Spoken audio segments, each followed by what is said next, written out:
Hey guys, Tamao here bringing you another TCG HQ video, and today's actually a pretty special episode because I'm going to be doing a top 8 ECC report. So for those of you who don't know what the ECC is, it's a tournament that is held in Europe once every year called the European Challenge Cup in Arnhem, Holland, and it's basically Europe's nationals. Everyone from every country is invited.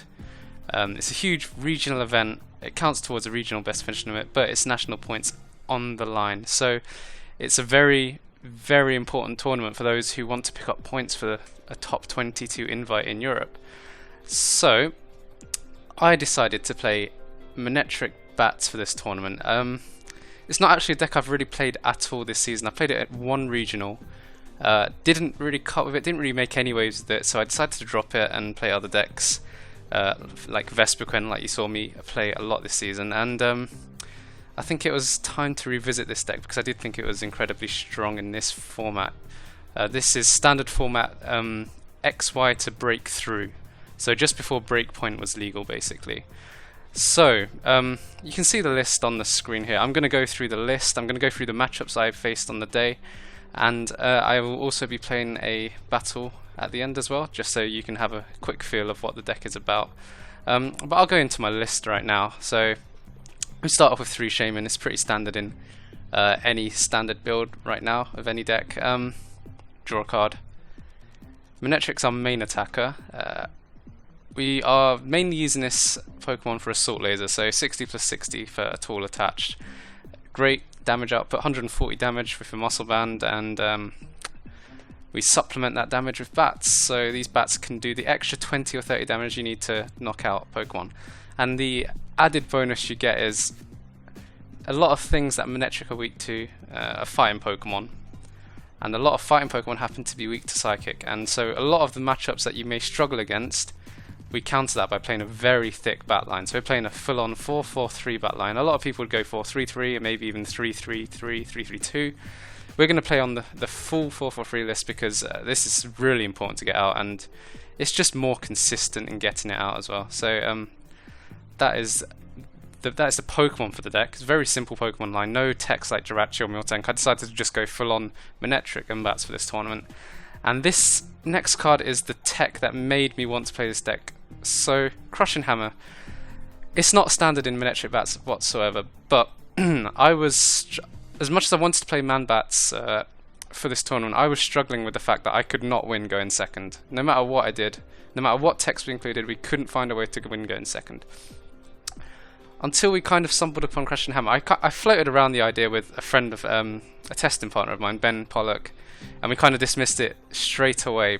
But we came back on the idea like a couple of days later, actually, maybe, and we thought maybe this could work. We tried it, and we went about 9-1 in testing, going second with Crushing Hammer in the deck. So this is what makes it amazing. So in the mirror, there's a turn where the person going first gets a 2 energy advantage.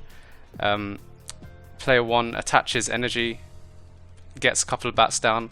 Player 2 attaches an energy. Then player 1 has the opportunity to knock out the Manetric by attaching Headringer to it. It's probably got a Muscle Band already. Doing 2 Golbat drops and hitting it for 140. And the game is over from that point. You can't actually recover. Crushing Hammer resets this turn sequence. So player 1 goes first, puts an energy, passes over. Player 2 hopefully gets a Crushing Hammer heads and resets the board states. That it's essentially like going first in the mirror. And this is the only reason why I decided to play this deck at all, because I found a way to consistently win the mirror going second, and this is the MVP by far for the whole day. 3 level ball, you play 8 Pokemon that you can target with it, so 3 seems like a good number. Supplement that with 4 Ultra Ball count, thins your hand for Shamans and gets pretty much anything else. So Super Rod's important because you will be discarding. We're playing 4 Sycamore in this deck, so you'll be discarding a lot of bat lines and energies in the Toad Tina matchup as well. And if you can get a Super Rod off in that matchup, then that's actually game winning. 4 Trainer's Mail. This format isn't burdened by the existence of Getsys, so we can play Trainer's Mail in this deck without really having any fear of trainers getting discarded, getting sent back into your deck. great consistency card. It lets you search out your muscle bands. That's the main thing you get. We're actually getting, unless you need a supporter, in which case you'll get a supporter. 4 via Seeker, again very standard draw, or just utility card in this format right now. 1 AZ, I considered 2 AZ, but I dropped it for a card I'll mention later. AZ is great in any bat deck because you get to reuse your bats, you get to pick them up. Also, you get to reuse Shaman, so it's basically like a Bianca in a lot of situations, and that's why I'd maybe consider running 2, as it's a very good consistency card. 2 Lysander, again very standard, there's not much too crazy about this list. 4 Sycamore, draw through your deck. 1 Xerasic is the cut that I made for the second AZ, so I figured AZ and Xerasic were doing very similar things in terms of headringer removal.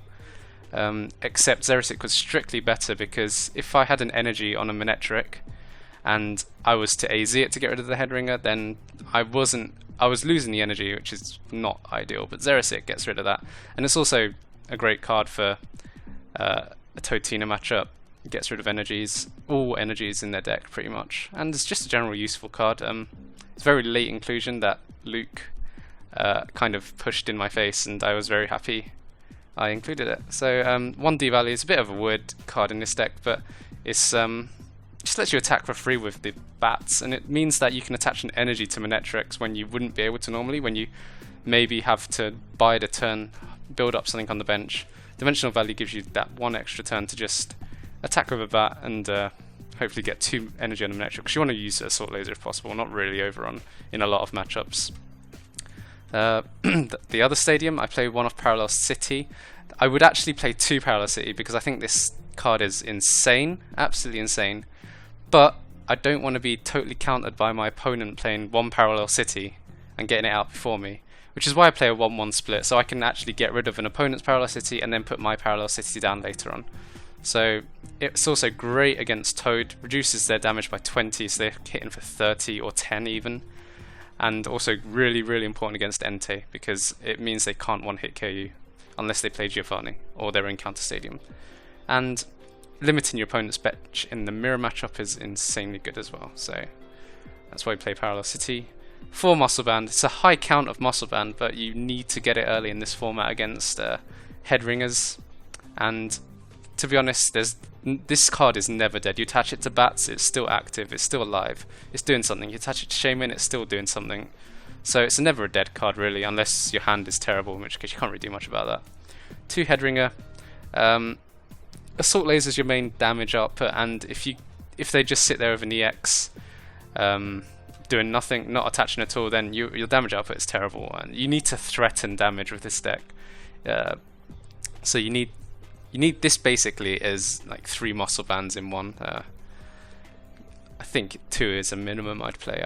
I really like having more of this card actually. It means you get them early and can disrupt your opponent quite a lot. 8 basic energy, 7 lightning, 1 fire. 1 fire is actually a fighting on the day. It's just to maybe draw off Scorched Earth. It doesn't really have to. Like Manetric's energy cost is 1 lightning, 1 colourless, so you'll never be in a situation where you can't attack with Manetric because you play 1 other basic energy. That is the list, and I actually don't think I'd have made any changes to the list if I was to do ECC over again. Obviously it's easy to say because I did quite well. I ended up finishing top 8, but overall I think the list was solid, and it was probably a very good play for the day. So I'll go over my matchups now. My round 1 opponent, I was against a Portuguese player playing Manetric Bats, which is great because I teched for that matchup. He was also playing a baby Vettletech, so he was expecting a lot of Night March, a lot of Totina, and he was right to do so. Unfortunately, it's okay in the mirror, but it's not as good as Crushing Hammer in the mirror, so I do take that set 2-0 very quickly, I believe. I think I was one of the first players to actually get up from the table in that round, so that was quite a good feeling to start off the day like that. Round 2 I'm against Toad Manetric Bats, and it's a mirror match, but I'm more focused on Manetric, which means basically I win because Toad is not very good in the mirror. Unfortunately, it's not good in the matchup when they're not getting rid of energies and things like that. So they're not playing Flare Grunts, not playing Crushing Hammers. I'm not too worried about Toad. Its damage output isn't that high, whereas Manetric will be hitting for 140 probably, so That's a very good matchup, and I do take that 2-0. Round 3, I'm against Totina, a German player. He's a very good player. I've played him in the past in Top Cut of ECC actually, and the matchup goes kind of as expected. He does draw fairly unfortunately in game 1, and I can punish that quite well. And game 2, he flips probably about 40% heads maybe, and I think he needed to flip about 60% heads to stay in the game, and so I can just and I get a turn of super rodding energies back, so that's great in that matchup. My round 4 opponent was also a Portuguese player playing Manetric bats with Baby Vessel. I asked him, and he apparently had no affiliation with the other Portuguese player playing Manetric bats with Baby Vessel, so maybe that's a Portuguese thing I don't know about. But it goes pretty much. It doesn't go as easily as my round 1 opponent, but it does go as expected, and I do take that 2-0. Crushing Hammers once again playing a very pivotal part, because I think I went second both games and managed to slow down my opponent just enough to win those. So round 5 is the only matchup I'm not 100% sure, but I think I played against Night March. Whatever I played against, I won. If it wasn't, it sounds like it would be Night March, because I think I played 2 Night March on the day. So I'm going to guess Night March, and that's a really good matchup for this deck. If it's only playing 1 Hex Maniac, which I think it did. Round 6 I paired against Benji from Holland, playing Entei, a good friend of mine, and it's my auto loss. I go into this tournament fully expecting to lose to Entei, but he draws dead game 1, and game 2 I get 3 Crushing Hammerheads in 1 turn. After his turn 1, I just happen to draw into all 3 Crushing Hammers, and I happen to get all 3 Crushing Hammerheads, and it's a game changer. I get Parallel City down, I get all sorts, and there was a pivotal turn where he used the wrong attack as well, and all of these things combined to, for some reason, lead to a Man-Bats winning that victory. And that's kind of when you know you're going to have a good day, because you're at 6-0, you're at 5-0, and you play against your worst matchup and happen to come out of a win against a very good player. So I was at 6-0 feeling pretty confident. I knew I was against the Totina because there was only 2 6-0s at this point. And I was also pretty confident because I was kind of watching her games from before. I think she was against Ryan Morehouse round before, and I saw a couple of mistakes. It made me a bit more confident than I should have been, but I drew absolutely. I mulliganed 6 times game 1, I mulliganed 4 times game 2, and both those times my mulligans got me like a Shaman start and nothing else. No supporters and anything, and she dunked me twice essentially. So it was disappointing to go from 6-0 to 6-1. I could have been the only 7-0, and that would have been pretty sweet, but that's how things go sometimes. I was lucky to be at 6-0, so I'll take that.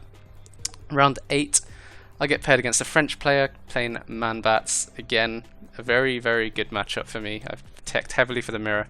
My opponent was playing basically this very similar list, but Super Scoop Ups instead of Crushing Hammers, and played 2 Parallel City instead of 1-1 split, and that actually probably won me the game, because I got turn 1 Parallel City, and he couldn't do anything about it. He was limited to 3 bench spaces all game, and I win the game pretty much from that. And game 2, both times basically, was me getting a Parallel City before he could, and that was actually the thing that decided both games, without a doubt, alongside the Crushing Hammers. So I'm 7-1 at this point, guaranteed cut. I can ID and make it in, I can lose and make it in. So I'm paired against Scott Simmons, a UK player, and I kind of convinced him to play it out. I did lose this game, I did lose the series, but I don't regret convincing him to play it out, because I think it was the right decision. We're basically playing, at this point we're playing day 2 already, because we're both guaranteed in cut, and a draw doesn't really do much for either of us. So we play it out. Game 1, I don't remember too much about this game, but I remember respecting damage change way too much in the Mega Mewtwo matchup. And there were times where it would have been so unlikely that he would be able to get damage change off, but I still just used Overrun instead of Assault Laser, because I was always just slightly too worried about him getting the absolute nuts and getting 2 Mega Turbos and Energy, a Lysander, damage changing it all onto a Shaman, and all my work being undone. And maybe I should have just been a bit more aggressive, because I was just poking Mewtwo's that didn't have any energy on, and it was too much respect. I definitely paid it too much respect, so I kind of kept that in mind for that matchup later on. So I get in at 9th seed, I believe, 7-2 record. It's pretty good. It's a pretty good start to try and make it into the top 8. I mean, 9th place, so I only really have to jump 1 place in order to make it there, and worked it out. A 3-1-1 record would definitely get me in, and a 3-2 record might make it in, but it was iffy, so I decided to just aim for the 3-1-1 record, basically. So round 1 I get paired against the Totina that I dead drew against twice earlier, and game 1 happens and I mulligan 5 times again against her, and I'm just thinking this is not going to be my day. I drew a dead that game and I'm down 0-1 very early, and then game 2 I actually get a start, and I'm start able to do things that I want to do in the mirror in that matchup, I mean, and I take it fairly comfortably. And then game 3 I've got a good start again. I've got the turn where I get the super rod for the energies back into the deck, and time gets called and I'm in a pretty strong position, and I think on the balance of things I would have won the game, but it's impossible to say. You never know when crushing hammers are involved. If they go over 50%, then you never know. So we end up drawing that, which doesn't help either of us. We were both 7-2. We both went 7-2-1. Both need to win 3 and still make it in. So next round I'm paired against Fatih Akdemir, I think his name is, from Germany. Very good player. I've watched him on stream actually a couple of times, so I knew to expect somebody who knew what to do. Don't think he was expecting Crush and Hammers. I definitely got an early Crush and Hammer off against his Totina deck, which definitely set him back a bit, and I think I end up taking the series 2-0. I didn't draw badly at all in the series. Maybe it was 2-1, but it was just a case of me not dead drawing in that matchup, and I was fairly confident against Totina as long as I didn't dead draw. So I'm 1-0-1 in cut. I need to win 2 more. And I get paired up against the same man-bats that I beat earlier at round 8 to definitely guarantee my place in top 32. So I was confident, but he played it. I'll be honest, he played it really well in general. He got the parallel cities earlier than me and things like that. We ended up taking. There was a very crucial super scoop up flip in game 2. I won game 1, but I think there was a turn where he needed 1 super scoop up in game 2, and it was basically win or lose situation. And then game 3, I think it came down to about 4 flips in a row, and I think they all needed to go his way, and they all did. Something like that. I remember being a little bit salty afterwards, but sometimes you get unlucky and you just have to kind of take it on the chin. So I ended up going down 2-1 to him and needing to win my last 2 games to have any chance of making it into top 8. And then I get paired against Danilo, a very, very well-respected judge turned player for this tournament, and he was doing really well. He was playing Toadman bats. It was by far the most super chilled game I played all over the course of the whole tournament. We were both just chatting and making jokes, and just not really. It didn't really feel like a lose and out situation. It was, even that I dead drew game 1, he totally destroyed me game 1. It was still really chill, but I ended up winning a very close game 2, and unfortunately Danilo dead drew for the final match. It meant that I had a win and in situation, and I was very happy to see what I could be paired against. I was either going to be paired against Night March or a metal deck with just Aegis Slash and things like that.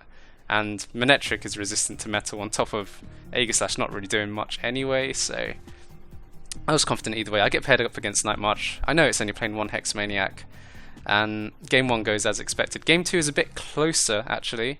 He does get some early hexes off, but there's a very crucial turn where he had to Sycamore away 2 DCs, and he'd already used 1, and he missed the Hex Maniac on a later turn and had to bench Phoebus, and unfortunately it's just a Crobat drop away from being knocked out, and meant he totally ran out of energies. So I ended up taking that, winning my winning in, I think going 10-3-1 over the course of the day.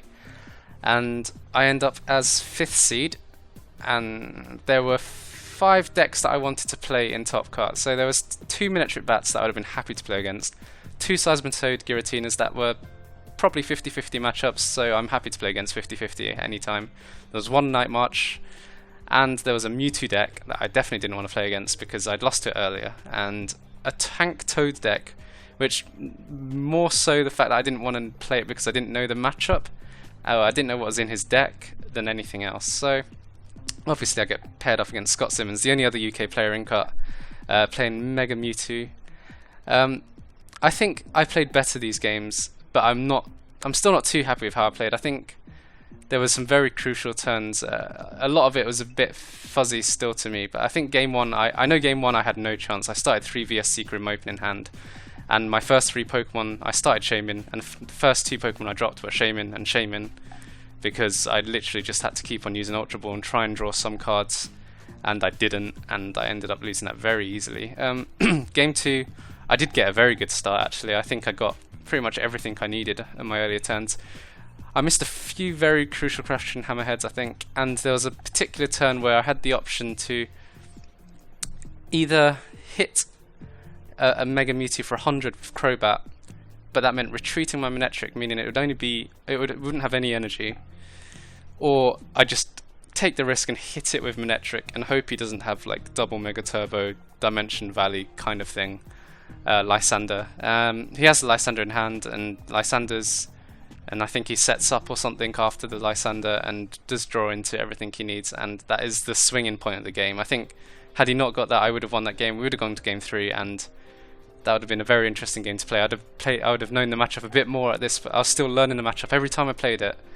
And unfortunately, it was not knowing the matchup was definitely one of the things to come and bite me in the end. But very well played to Scott. He played the matchup exactly how you should have. Saved the Centiladies for surprise turns. It was incredibly hard to play against. Having to respect every single thing that Mega Mewtwo can do isn't easy. So well played to Scott. Scott ended up losing in top 4, which is a shame. But yeah, very happy to see him do well as well. So that was my tournament. I'd like to give a few shout outs just before I go into the battle as well, because there were definitely people who helped out a lot in the deck, especially Ben Pollock. He came over for a week. We did testing amongst other things, and just had a chill week before the ECC, and it was really good testing with him. Also Luke Burke, because actually the original skeleton of the list does come from, even though we disagree with a lot of things on Manetric Bats, he played a very different list for the ECC. He does not like the Crushing Hammers in my list, for example. A lot of the base stuff, like 4 Muscle Band was his idea, the Dimensional Value was his idea, 3 Level Ball came from him as well, the 4/4 thick 4/4 Bats line was all these things I didn't try before I saw his list that I played against at Cities, so a lot of credit there. Also Jake Corvin and Joe Bernard for coming and testing with me at my house as well, and in general everyone in my team, because everyone was supporting me, and it was a good feeling. So I'll go into the match very shortly then. Alright then, so we're going to get into a game. Unfortunately, Breakpoint is out on PTCGO, so we will be playing against a wide variety of Breakpoint cards probably, which we can't really do anything about, but I will still give it my best with the tools that we have in XY to break through. So we're against a Lightning and Colorless deck.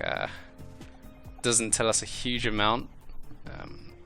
Maybe Mega Manetric with Shaman, although I'd expect to see Hooper in a kind of deck like that, so just no Hooper, Mega Manetric, Shaman, Raikou, something like that. Opponent is just choosing whether to go first or second, so once I see the matchup, hopefully I'll be able to talk through the kind of things that I look for. An ideal opening turn will just be seeing a Manetric with a Muscle Band and an Energy, 2 Zubets out, and maybe a Parallel City out, maybe another Manetric with another Muscle Band. I'm not too sure who's going first or second. We do not start with a Pokemon Neat anyway, so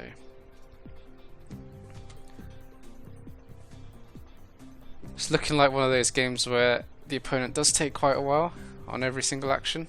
Maybe a newer player, maybe he knows that I'm recording this and wants to be spiteful. We'll see. Okay. So it's basic.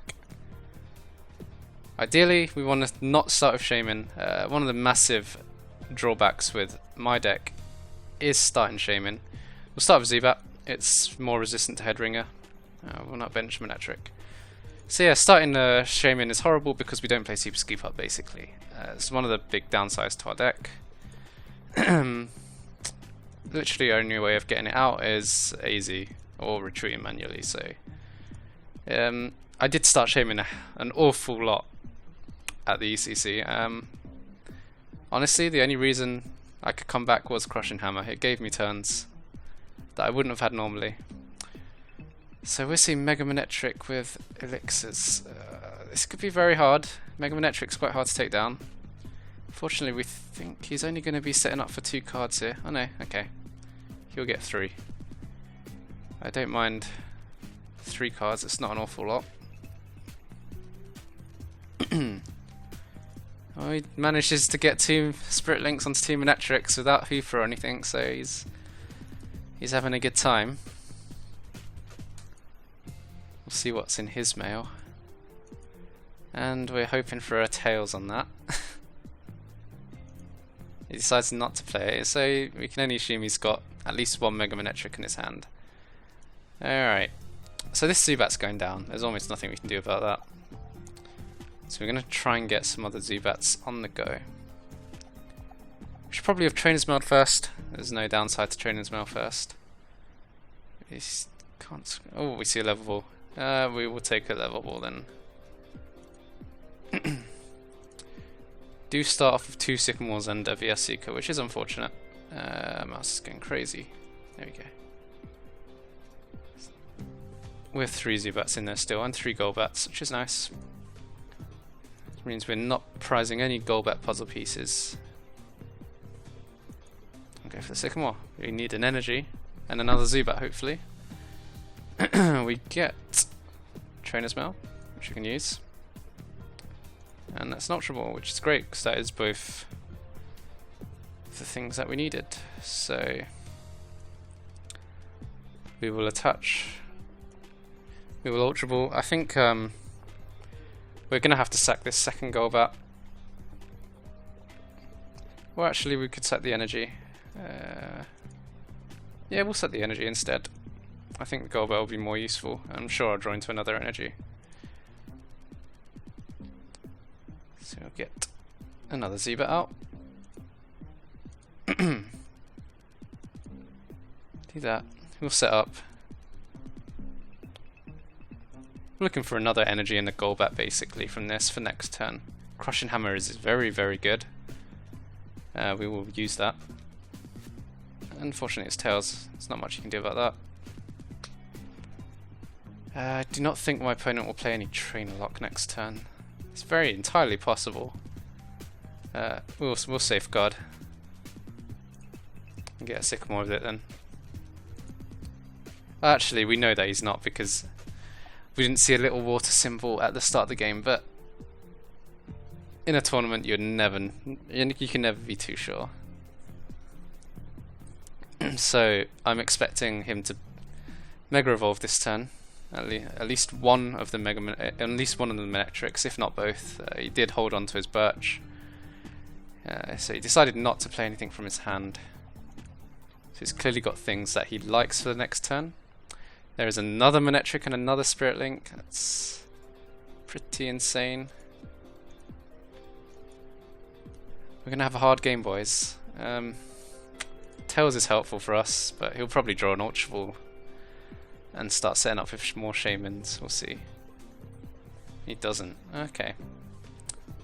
Don't know how many energies there were. None. So if we can kill this Mega Manetric, then we're looking pretty good. So we'll promote Zubat. I'm definitely evolving that to Golbat for the free retreat. Another Zubat's a good pickup. I do have all my Golbats still, so we will bench that. We're gonna attach to Manetric. Now, I'm doing 140 damage to Mega Manetric right now.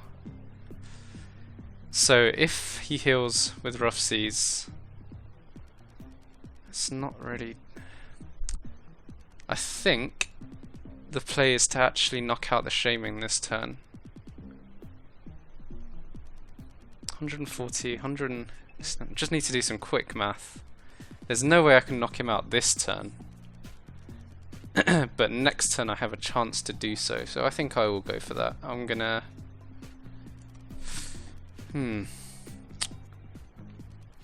It's actually a very hard decision.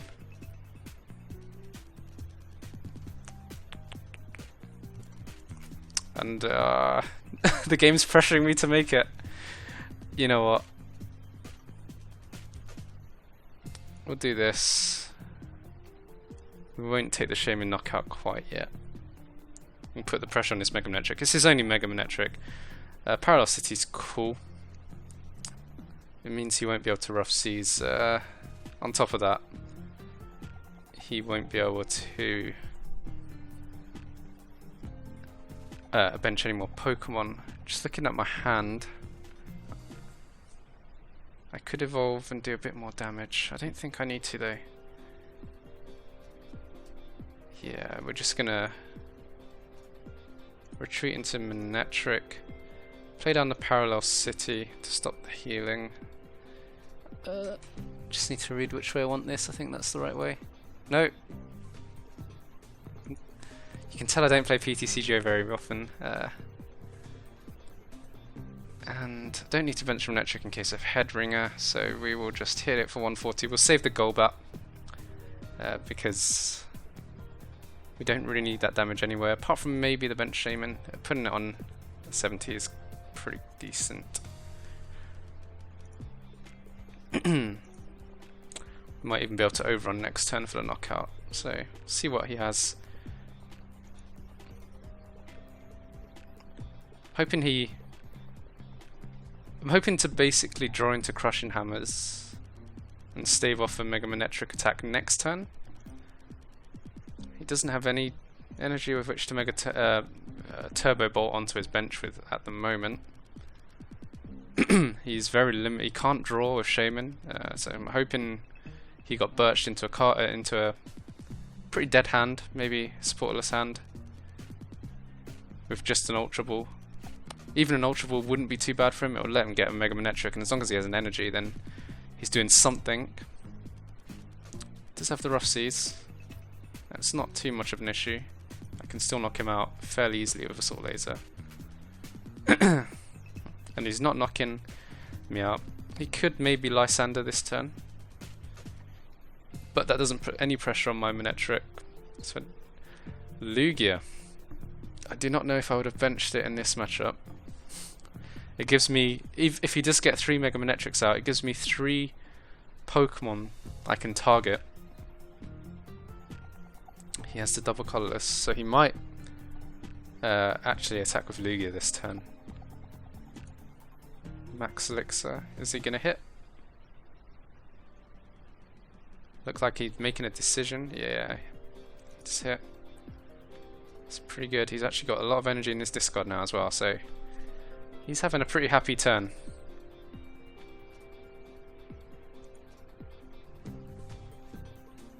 I do need to, depending on what he Turbo Bolts onto, I do need to be very careful this game. I think he Mega Evolves the wrong Pokemon there, unless he's intending to Turbo Bolt onto his Lugia, which I should hopefully be able to punish. We'll see where the energy goes. But he could have Mega Evolved this Manetric instead, and he'd have a second Mega Manetric on the go with 2 energies and 1 Manetric with a Spirit Link and energy. I think that was all around better play, but right. So we've got a knockout on this. We may as well Rough Seas. It doesn't really do anything for the math unless I was intending to retreat, which I'm not. We're gonna do a lot of bat damage this turn. 20, 30. 20, 20, 30. We can technically do 70, which is just not enough to kill the Shaman, and I don't really want to commit too much to the Shaman, I'll be honest. I quite like my hand. I think I might just save it. It's a lot of burst damage. He won't really expect it. 20, 20, 70. 70 plus 140 as well is a knockout on a Mega Manetric, so as long as I get an energy and a muscle band from my next hand, I can pretty much surprise knock out a Mega Manetric. So I think we'll just hold our hand, hope he doesn't have Judge, and take our knockout there. So we get Super Rod and Level Ball, which is actually pretty good. I do like Super Rod. It will let me get my energies back, which means there's a better chance of me drawing into the energies. It will get me a Manetric back as well, because I'll probably need a third Manetric this game. Let's see if he has the Mega. He should have. Oh, he's going for the Assault Laser. It's interesting.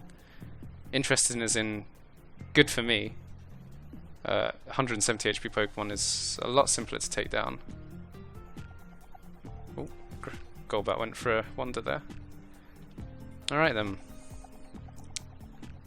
Right, so we're gonna play the Super Rod, get some energies back, and a Manetric. Actually, we've got all the Golbats we need, so we don't need to get another Golbat, I believe. This is something I wish I could check. If I've done this wrong, then whoops. We'll see. We'll see now. It's crunch time. Is the Golbat in the deck? I'm pretty sure it was. There it is. So we can put 2 Golbat drops. 2 Golbat drops on a Manetric. That means we need a Muscle Band and an Energy. Or we could put a Crobat and a Golbat, which is safer, I think. We'll do that. It means we don't necessarily need the Muscle Band. We do 120 plus 50. So we'll play it safe. It's less optimal on the damage side.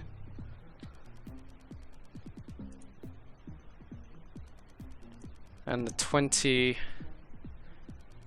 Well, Lugia... We'll see what Lugia's doing. 20, 40... It can technically knock out a Manetric next turn. So I want to start putting pressure on this Shaman on the bench. I can maybe pick it off with Crobat drops. Which would be cool. I think I quite like using setup here. Just gives me... maybe not. We'll use Trainer's Mail. We'll see what this brings. Crushing Hammer, I think, is the play. If we can get that DC off, then he's going to have a very hard time knocking out Manetric next turn. Yep, Crushing Hammer it is.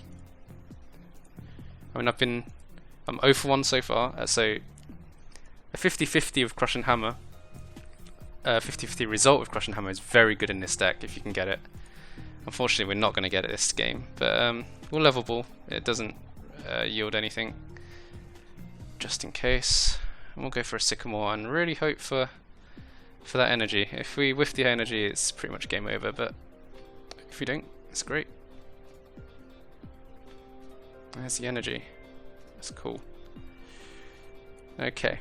Don't need to bench this Manetric right yet. So...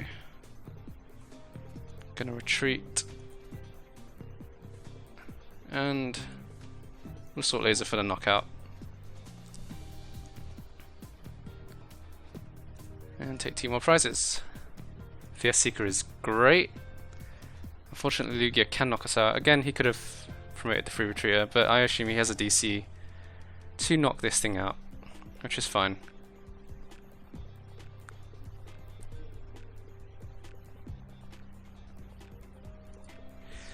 This turn is all about whether he can pick up this Shaman on the other hand. I've set it up so that hopefully I can just knock this out with bats rather than I can even Lysandra it with Manetric and use Overrun that way. And it looks like we have the game. As long as a Crobat isn't... Oh, Crobat's definitely not prized because we used Super Rod earlier on in the game. So we will be knocking out this Shaman for the last 2 prizes. That is basically how you play this matchup. You have to... You can only really kill 1 Mega Manetric. Killing 2 is an ordeal, to say the least. So we'll discard some things. Get Crobat. It is there. That's good news. Do we even need it? 40. So this is on 70. Yes, we do need it.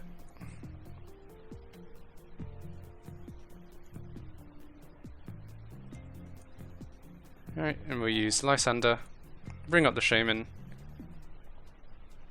It's always going to be the bane of tank decks, having to actually use Shaman for draw because they are just really easy prizes. And we'll drop the Manetric. Energy. Retreat. And overrun for game. Thanks to weakness. I will put it on Lugia. Why not? Alright then, so thank you very much for watching our video, especially if you stuck it all the way through to the end. I really enjoyed playing this deck at ECC. I thought I'd get bored. I thought after 15 rounds of Pokemon you'd get bored of a deck. I'm still not bored of this deck. I can enjoy playing this deck at any point. So I know this isn't quite in standard right now, but give it a try with new cards. Maybe Max Elixir could be good in it. You can replace the Crushing Hammer. It's the same kind of energy trade-off.